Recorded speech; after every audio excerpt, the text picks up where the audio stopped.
అందరికీ నమస్కారం.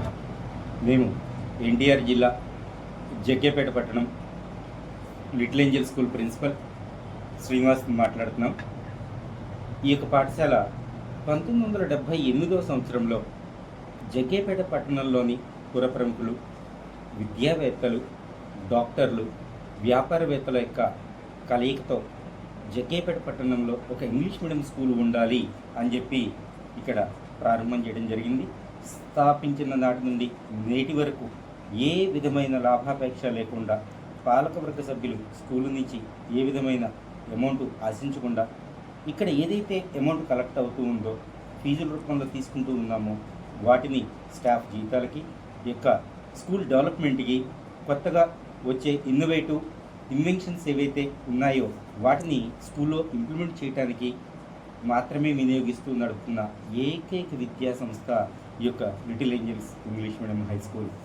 మరి ఈ పాఠశాలలో చదివిన విద్యార్థులు ఎంతోమంది దేశ విదేశాలలో, ఖండాలలో అత్యున్నత పొజిషన్లో స్థిరపడి ఉన్నారు. మరి నేటి పరిస్థితికి వచ్చేసరికి ఎన్నో విద్యా సంస్థలు వెలిసి చాలామంది వేరే వేరే స్కూల్స్లో జాయిన్ అవుతూ ఉన్నారు. ఎక్కడెక్కడ ఏ ప్రాంతంలో ఏ ఏరియాలో అక్కడ స్కూల్ ప్రారంభమవుతూ ఉంది.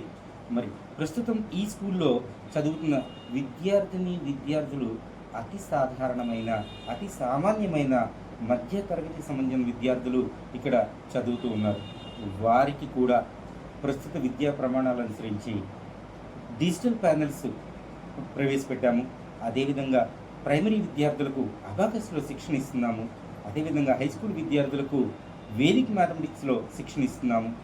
అదేవిధంగా ప్రస్తుతం ఉన్న కంప్యూటర్ యుగంలో రోబోటిక్స్ యొక్క పాత్ర చాలా ఉంది అని రోబోటిక్స్లో కూడా శిక్షణ ఇస్తున్న విద్యా సంస్థ అంటూ ఉంది అంటే అది కేవలం లిటిల్ ఏంజల్స్ హై స్కూల్ మాత్రమే. అది కూడా మన జగ్గేపేట పట్టణంలో ఉండటం మనందరికీ కూడా ఎంతో గర్వకారణం.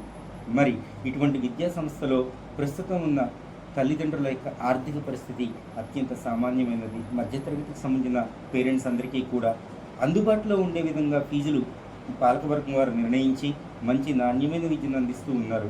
మరి ఇటువంటి సంస్థకి మీరందరూ కూడా ఇంకా చేయూతనందించి మరింత అభివృద్ధి పదంలోకి ఈ యొక్క సంస్థను తీసుకువెళ్ళాలని అందరినీ కోరుకుంటున్నాము. ధన్యవాదాలు. Thank you.